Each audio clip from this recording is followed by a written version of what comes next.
December 2018 একটা দীর্ঘ কবিতা লিখেছিলাম, তার নাম চিরস্মরণীয় ভয়।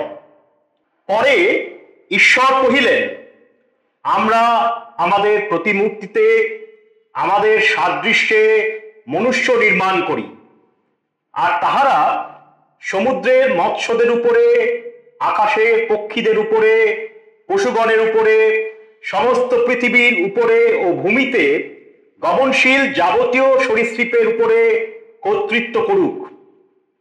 পরে ঈশ্বর আপনার প্রতিমূর্তিতে মনুষ্যকে সৃষ্টি করিলেন।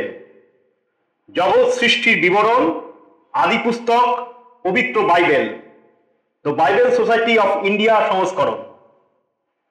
এই যে কল্পান্ত আজ শুরু হলো, তার কাছে জানি মৃত্যু রেখেছে ধীরে জন্মের প্রিয় মুখখানি।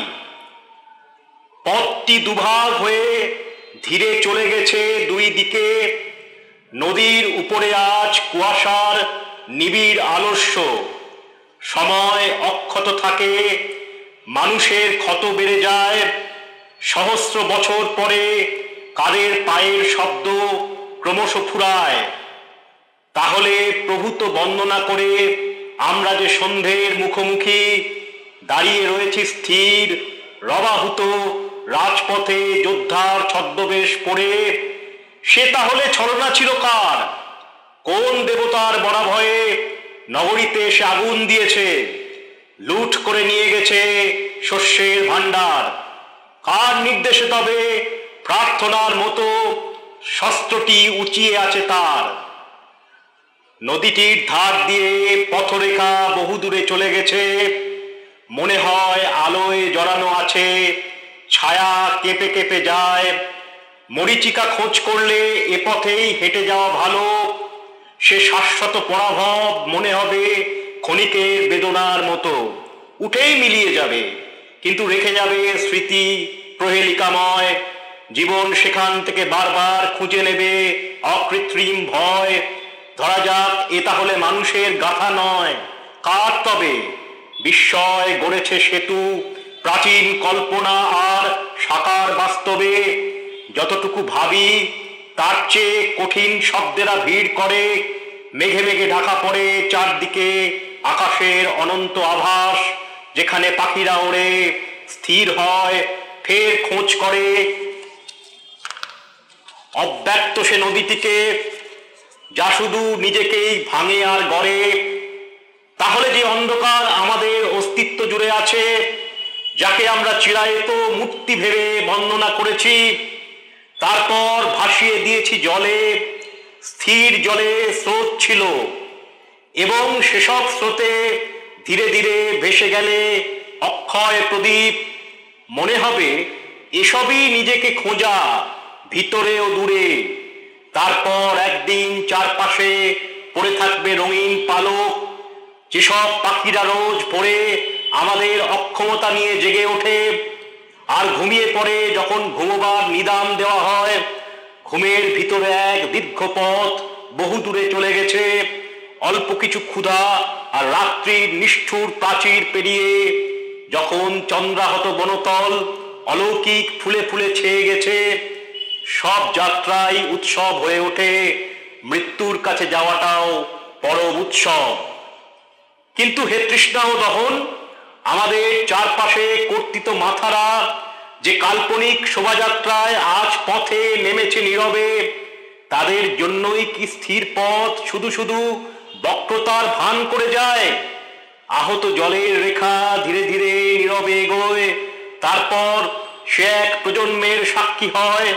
দুই কিংবা ততোধিক প্রজন্ম জলে ভেসে গেছে, চিরকালই তাই বুঝি হয়। কিন্তু তারপরও আরো বেশ কিছু কথা বাকি থাকে।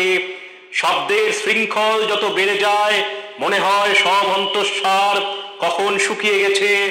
কিন্তু অন্ধকারে এক দেয়াল লিখন ফুটে ওঠে অনেক দূরে, কোথাও নক্ষত্র ঘড়িটির কাছে। আর বাইরে যারা শুধু মুখ বাড়িয়েছে অভিমানে, তাদের সাক্ষ্যটিও চিরকালই আমাদের অন্তর্যামী জানে। তবে সে শূন্যতার পরিধি কত দূর? যখন এক রাজসভা জুড়ে বিদূষক বসে থাকে, পাত্র মিত্র থাকে, আর অদৃশ্য রাজা অনেক দূরের থেকে বলে যায়, সহস্র শতাব্দীর ওপার থেকে ভেসে আসে দুর্গ প্রাকারের উপর থেকে অথবা মাটির গভীরে সেই স্বর যা স্তব্ধ স্থির। আবহমান ক্ষুধা চোখ মেলে আর লোভে চকচক করে ওঠে সমস্ত যোজন ব্যাপী স্বর্ণ মুদ্রাগুলো। কিন্তু যত কৃতদাস যারা দাঁড়িয়ে রয়েছে এক হাওয়ার ভিতরে, তাদের শৃঙ্খল নেই। স্বপ্নের ভিতরে যারা বারবার ঘুমোয় ও জাগে, আর সহস্র বছর ধরে ভেসে যায় অট্টহাস্যগুলো, পথে পথে উড়ে যায় কাতরতা আর কিছু ধুলো। এসব কতখানি বাস্তবসম্মত? সভ্যতার দায় ঠেকবে কবে? ভাবতে ভাবতে দেখা গেল শীত রাতে কুয়াশা নেমেছে, চাঁদের নদী খাতে অকপট বক্রতার ছবিগুলো কাল গর্ভে ডুবে যায়। চেতনা কখন যেন চৈতন্য হয়ে ওঠে। তবু এই শূন্যতাকে দেখা যাক আলোর ওপার থেকে। বাহারি নকশার মতো মাঝরাতে ফুল ফুটে ওঠে, দিগন্তে আগুন জ্বলে, আর সেই অলৌকিক নদীটির জল আগুন নিভিয়ে দেয়। পুনরায় চারপাশে কলরবগুলো ধীরে ধীরে জেগে ওঠে। আসলে এত সব ঘটে যায় কারণ মানুষেরা শব্দের উপচার সাজিয়ে বসেছে। কিন্তু মানুষ কই? সহস্র বছর ধরে যারা আত্মঘাতী, তারা কেউ নেই আর। পরিচিত শব্দের মোহ ও মায়ায় যারা আত্মঘাতী হবে বলে স্থির করে, তারা জানে কখন সময় নিজেকে হারিয়ে ফেলে, খুঁজে পায়। বাকি সব প্রহেলিকাময়। সব জন্ম নিজস্ব হয় যদি, সমস্ত মৃত্যুই নিজস্ব হয়ে গেলে, কে তবে উৎসব করবে? কে পেরিয়ে যাবে আগুনের নদী? পথ তো আচ্ছন্ন থাকে চিরকাল দ্বিধার ভিতরে। তাদের জন্ম হয় বারবার যারা আত্মঘাতী হয়েছিল, আজ যারা হবে। সন্ধে আর রাত্রির মাঝখানে দুরারোগ্য বিস্ময় ঘোরে। আজ সেই কালো পাহাড়ে গা বেয়ে অন্ধকার নামে, ভীষণ স্তিমিত সেই অন্ধকার। তবু মনে হয় একদিন এখানে স্রষ্টার হাত পড়েছিল, তাই সব আঁকাবাঁকা পথ ধীরে ধীরে নির্ভয়ে সরল রেখার মতো হলো। আর সব নুড়ি পাথরেরা নিজস্ব আকৃতির খোঁজ করে করে যা পেল, তা আসলে আমাদের বহমান সময়ের অবরোধগুলো। নক্ষত্র ছুটে গেল নক্ষত্রের দিকে, বৃক্ষতল ফুলে ফুলে চেয়ে আছে, ঝরা ফুল চেয়ে থাকে আকাশে হেলানো সেই মিনারের দিকে। তারা জেনেছিল সব গন্ধমাখা অন্ধকার আর বায়বীয় আশ্রয়গুলি। তারপর সহস্র বছর গেল, দিনের পায়ের ছাপ, রাতের পায়ের ছাপ, আর আবহমান আকাঙ্ক্ষারা জন্ম আর মৃত্যুর আবর্তন মেনে মানুষের অসহায়তার গুহালিপি পাঠোদ্ধার করতে করতে একদিন তাদের নির্বাচিত আলোর অভিষ্ট লক্ষ্যের দিকে ছুটে গেল। কিন্তু সে পথে কোনো রাত্রি নেই, দিন শুধু মেপে মেপে পা ফেলে। এভাবে সহস্র বছর ধরে সূর্যটি মাথার উপর জেগেছিল। তারপর পৃথিবীর অনাগত দ্রাক্ষা বনে খসে পড়ল একদিন।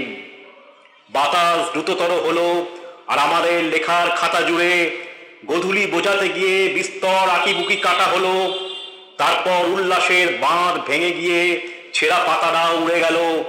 রূপোর রেখাবিতে কারা যেন রেখে দিল অন্তিম লক্ষ্যটির স্মৃতি।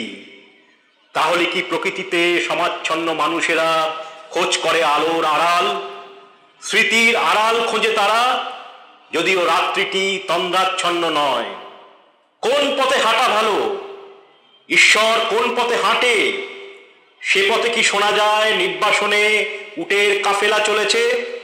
তারপর অপার নৈশব্দে কিছু কথা বলা জরুরি যখন, তখন কি মনে হবে অন্তিম রাত্রিটির অপেক্ষা করা ভালো? যখন বিস্মিত হওয়ার পর্ব শেষ হয়ে গেছে আর অসহায়তা আমাদের বিদ্রূপ করে যায়, ছায়ার আড়াল খুঁজলে বোঝা যায় গাছটি শূন্যে উড়ে গেছে, আর আমাদের সংশয়ের উপরে নামে নিরুদ্দিষ্ট ঈশ্বরের হাত। কিন্তু তাহলে যে বাঁশি বেজে চলেছিল বহুক্ষণ, গানের আয়োজন ছিল, তালবাদ্য বেজে চলল, পৃথিবীর নিয়মের ঘটেনি ব্যতিক্রম কোনো। যারা অলক্ষ্যে বাড়িয়ে দিল হাত, যারা বলল আরতি দাও, প্রাণ দাও, তাতে ঢেলে দাও প্রাণপণে কৃত্রিম সারা, অনন্তের আভাস দাও। জলের গভীরে যে স্মৃতি বেঁচে থাকে, যাতে কিছু হৃদয়ের তাপ থাকে ক্ষীণ এক তটরেখা জুড়ে, সেসব তো ক্ষণস্থায়ী মনে হয় আমাদের। তবু ধীরে ধীরে জলের ভিতরে এক স্রোত ওঠে, মাটির স্পন্দন তাতে মেশে। তারপর তারা শুধু নিহত রাত্রির সব পরম্পরা মেনে নিজেরা অদৃশ্য হয়, বাইরে এক দৃশ্যমান পৃথিবী পড়ে থাকে। কিন্তু কার ভয়ে তবে আজন্ম লালিত সেই অন্ধকার জুড়ে অরণ্যের বিষাদ গাথা লিখতে লিখতে এত দূর হেঁটে আসা হলো? সৃষ্টি আজ অনেক দূরের থেকে বারবার স্রষ্টাকে দেখে। যখন রাতের শেষ তারাটিও ডুবে গেছে, গান থেমে গেছে বহুক্ষণ, জলের ভিতরে নিঃশব্দে হেঁটে যেতে যেতে কিছু কথা হঠাৎ পিছনে তাকায়, ফের কথা নয়, মনে হয় জলের বুদবুদ। শান্ত হয়ে আসে চারপাশ, মনে হয় এবার ঘুমিয়ে পড়া ভালো। কিন্তু ফের জেগে ওঠা ততটা সহজ কি হবে? তাহলে সমস্ত ঘুম এখন স্থগিত থাক। এসেছে প্রলয়ের অশ্বারোহীগণ, দূর এক সময়ের পেট চিরে, তাদের ঘোড়াগুলি বেলাগাম ঊর্ধ্বশীর। না হলে কিভাবে তারা ছুট দেবে বলগাহীন ক্ষণস্থায়ী আগামী সময়ে? কিন্তু এভাবে যে ধুলোয় মোড়া এক পৃথিবীর চলাচলগুলো বাতাসের কাছে অনিশ্চিত বার্তা রেখে যায়, তারপর যারা উৎসবে এসেছিল তারাও বিদেহী ক্লান্তির খোঁজ করে, নিঃশব্দে তাকিয়ে ফেলে চারপাশে অবনীত শ্রমহীন বৃক্ষদের দিকে। ছায়া সরণিতে তবে ভয় নেই, কিন্তু যদি পথটাই অনিশ্চিত হয়, কিভাবে উৎসব হবে? কিভাবে আলো পৌঁছে যাবে জলতলে? স্রষ্টা কিভাবে তবে সৃষ্টি লগ্নে রেখে যাবে সংশয়ের বীজ? এমনকি সমস্ত পরাজয়গুলি, মৃত্যুগুলি উপুর করা হলে সলজ্জ রুদ্রালোক হঠাৎ তাদের দেখে দুই হাতে চোখ ঢেকে ফেলে। তখন আসুক সে ছায়াগুল্মলতা, প্রগল্ভ বিস্ময় যার দূরে। জলপ্রপাতের শব্দ সরে যায় দূর থেকে আরো দূরে, যে দূরত্ব মাপার কোনো ফিতে নেই। অজ্ঞাত স্পর্শের খোঁজ ছাড়া তীরবিদ্ধ বালিহাস পড়ে আছে শিকারীর পায়ের খুব কাছে। বাইরে অবাধ গতি, চঞ্চলতা, ভিতরের বালিয়াড়ি ভেঙে যেতে থাকে। মানুষের ছদ্মবেশ ধরা পড়ে, তাই সে এক প্রাচীন পাহাড়ে উঠে ঈশ্বরের খোঁজ করে। মানুষের স্মৃতি যাকে মৃত্যু দিয়েছে, ছায়ার মিনারটিতে অস্তগামী সূর্যের রেখা এসে পড়ে। মনে হয় চারদিকে আকাঙ্ক্ষায় প্রবল দৈন্য জমা হয়, হৃদংসা জমা হয়। ক্ষুধাতুর পৃথিবীতে ঘুরে ঘুরে মরে নষ্ট শব্দের দল, যারা বয়ে আনে হৃদয়ের আরতিগুলো, ফেলে দেয় অবসাদে সমুদ্রের অলৌকিক জ্যোৎস্নার গায়ে। তারপর শোনা যায় বহু যুগ ব্যাপী এক শূন্যতার মোহে নিজেকে ধরার জন্য ফাঁদ পাতা হলো এই নষ্টতর গ্রহে। শান্তি বর্ষিত হোক চারপাশে, এই বলে জেগে উঠে দেখি উটের কাফেলা নিয়ে যারা পথে নেমেছিল অস্থির সকালে, তারা ফিরে এলো সন্ধ্যাকালে। মৃত উট পিঠে বইছে মৃত্যুর ছবি। শীতের কুয়াশা নামলে চারপাশ ধীরে ধীরে স্পষ্ট হয়ে ওঠে। কোথাও আগুন নাচে, গান শুরু হয় অবিরাম। দূর থেকে বোঝা যায় কারা যেন জলের গভীরে চলে গেল। প্রথম সৃষ্টির সেই সূর্যটিকে আশ্রয়ের পরম সম্ভাবনা ভেবে দিগন্তে রাত্রি নামে। স্থান ও কালের মোহ জমা হয় বারবার। মনে হয় জলস্তর সরে আসছে আমাদের খুব কাছে। বিচিত্র ছায়ারা যেন অবিরাম শূন্যে নেচে চলে। যাদের যাওয়ার কথা তারা চলে গেছে বহুকাল হলো, যাদের আসার কথা তারা বোঝে আসলে দ্বিধার মতো পথ দুই ভাগ হয়ে গিয়ে দুই দিকে সরে গেছে। এটুকু হওয়ার ছিল, এটুকুই বিষণ্ণতা ছিল চারপাশে।